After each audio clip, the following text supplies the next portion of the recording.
And what about Taiwan? Well, there are many stories about Taiwan, Jim. Taiwan was my last assignment in the symbolic order. And we had come back from Asia to spend 2 years in the Cleveland House and the Cleveland region. A great little time back in the U.S., 1980 to 82. And at the end of that time, I was asked to come out to Taiwan to do one more Human Development Training Institute in Taipei that had been set up as a result of our human development project there, even though there was no plan to do replication in Taiwan of the project. There were people that were interested in the training. So I came out and had a great time in Taiwan, and the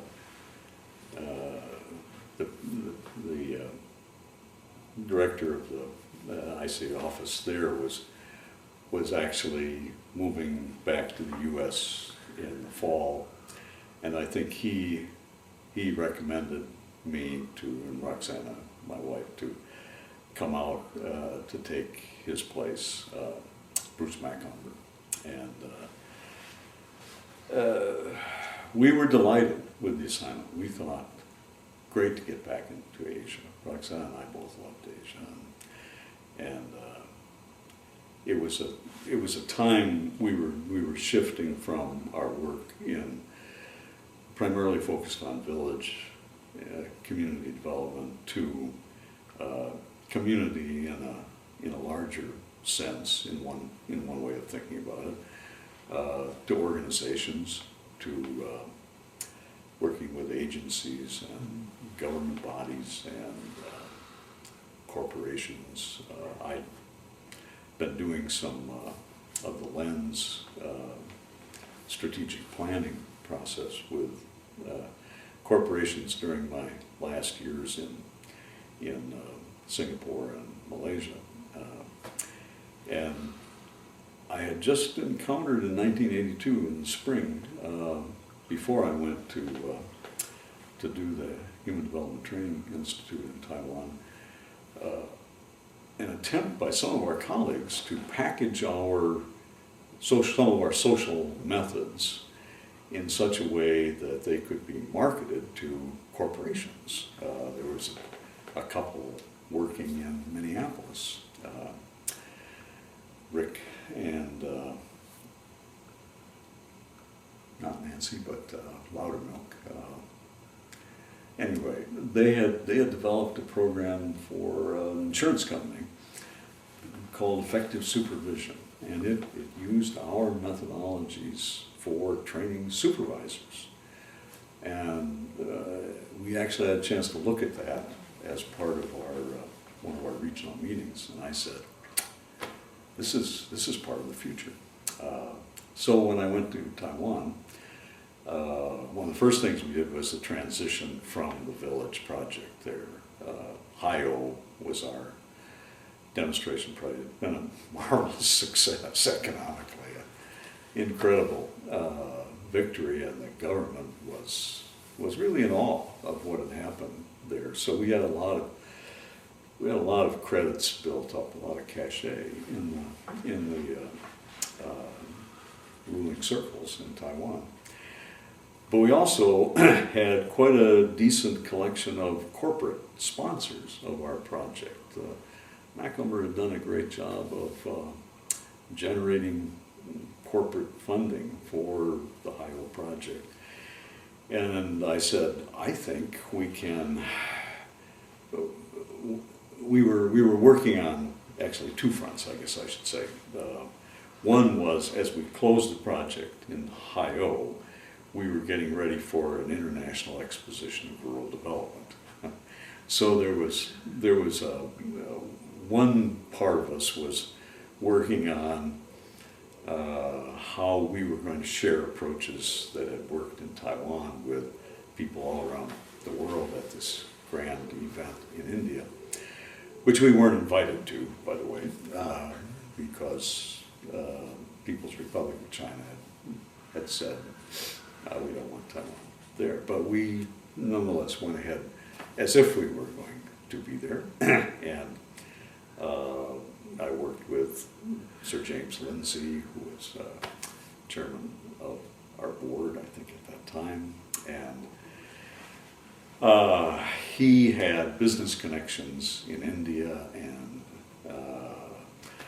they managed to convince the China government that if Taiwan did come and operate as China Taipei, it would be all right. And we convinced the Taiwanese government to say yes to that, so that they would have a chance to show off what they were very proud of, and were convinced other countries could benefit from.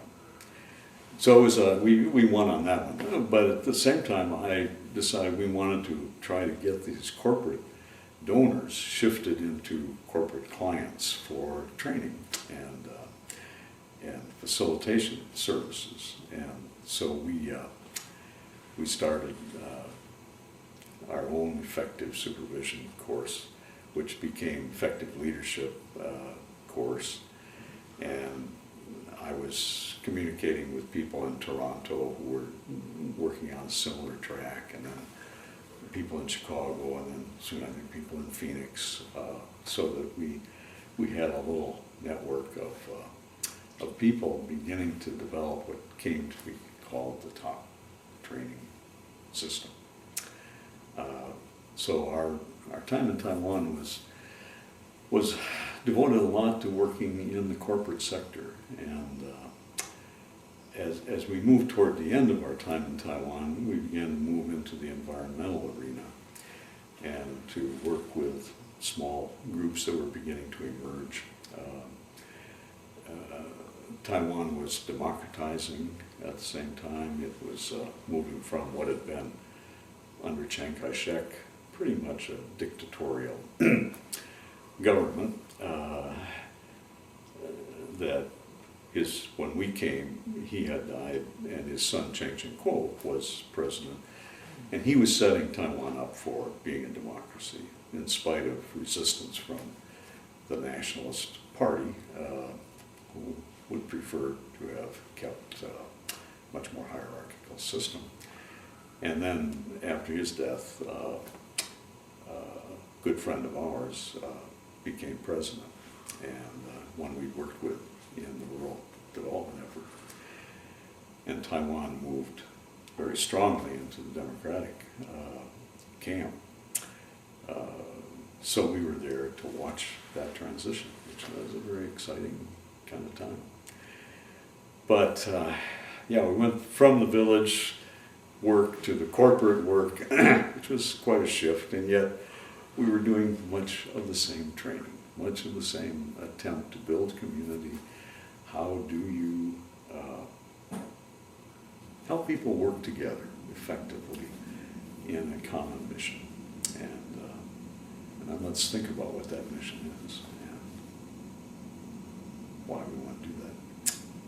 So we got stranded in Taiwan. The Assignment Commission went out of being, and there was nobody to tell us to go anywhere else. Until finally, Roxana said, I think we're old enough, we ought to have some place back in our native turf. And so we returned in 1994 to the United States, and we're grateful to be able to join the Seattle operation of ICA here in the U.S.